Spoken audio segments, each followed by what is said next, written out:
As a narcissistic abuse specialist or narcissistic abuse recovery specialist, I am often asked some version of the following question: why did my narcissistic partner stop loving me?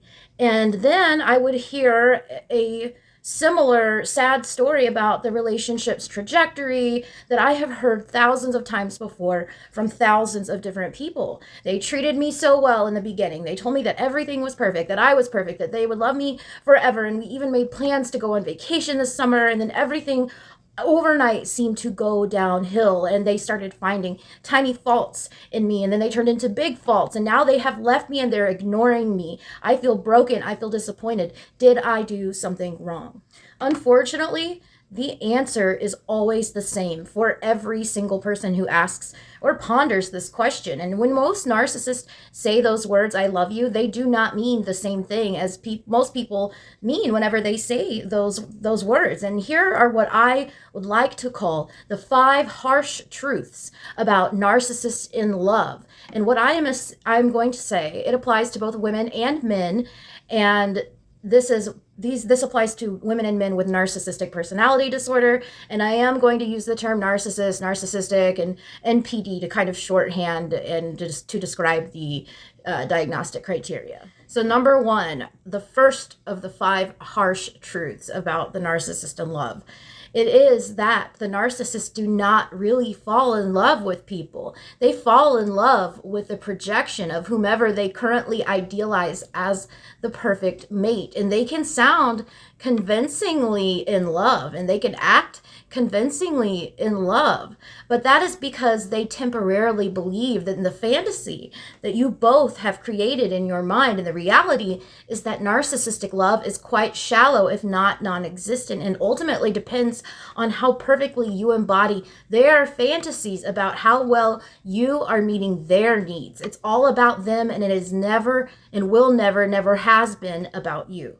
So when everything comes crashing down in the love bombing stage starts to end, the narcissist begins to become disappointed with the quote unquote real you. And unfortunately, you are likely to mistake their initial infatuation and the over the top idealization that goes with it for something more enduring, something more solid but it cannot last because it is based on a fantasy. And once narcissists stop trying to impress you long enough to get to know you, they eventually get lazy and become disappointed because you are a real human being with flaws. Real people have flaws. These narcissists have extremely unrealistic expectations, and we are not perfect Disney princes or princesses, not at all. The third of the harsh truths is that the narcissist will want you to change. Yes, you heard that right. The narcissist will want you to change and believes you should change. When your narcissistic lover discovers that you do not perfectly embody everything that he or she has ever wanted in a partner,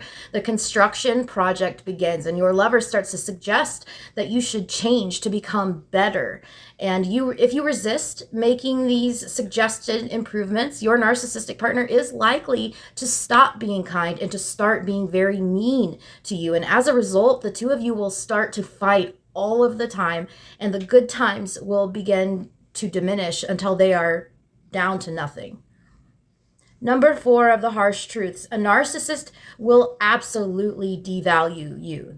Nobody does not get devalued. And as your narcissistic lover becomes more comfortable with you and and by that increasingly unhappy with your flaws, and inevitably the compliments vanish and the devaluing begins. It's like a light switch. Most of us can think back and remember the exact time that it changed, because suddenly, overnight, somehow you have become stupid, uglier, and less desirable, and the narcissist in your life verbally lets you know it. And you will hear things like this: why are you wearing that to the party? Don't you think you should lose a few pounds? Maybe you should consider getting a personal trainer. Or even the ever popular, how could you be so stupid? By the way, even if you tried to make all of these changes that your narcissistic partner suggested, it would have never been enough, as narcissists are perfectionists and have unrealistic expectations, and nothing is ever perfect as it could be in their mind, and it was in the idealization stage. So if you give them what they want, they will just continue to move the goalposts or breadcrumb you further away. The fifth harsh truth is that a narcissist will 100% abandon you.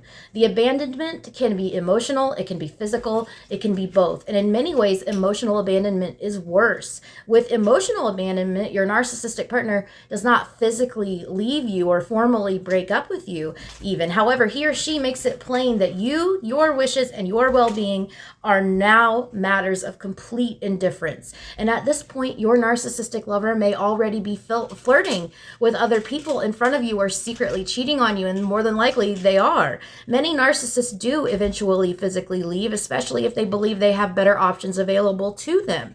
And if you are like an old toy that they no longer find interesting enough to play with or cherish or even tear apart, and they will go off in search of someone new who has not yet become tarnished by reality. So in summary, narcissists are really, really bad at maintaining real relationships because they have difficulty caring about anyone other than themselves. And they can't even do that. So they may convincingly act out the part of this lover in the beginning of the relationship, but it cannot last. It will not last. It never lasts. They are not in love with the real you. They have fallen in love with their own carefully constructed version of you and this fantasy of you. And when it all falls apart, they become angry and hostile and bored and nasty, and they blame you for the relationship's failures and not their own deficits and unrealistic expectations. So yes, many narcissists will abandon you to renew their search for that perfect partner, that ever perfect partner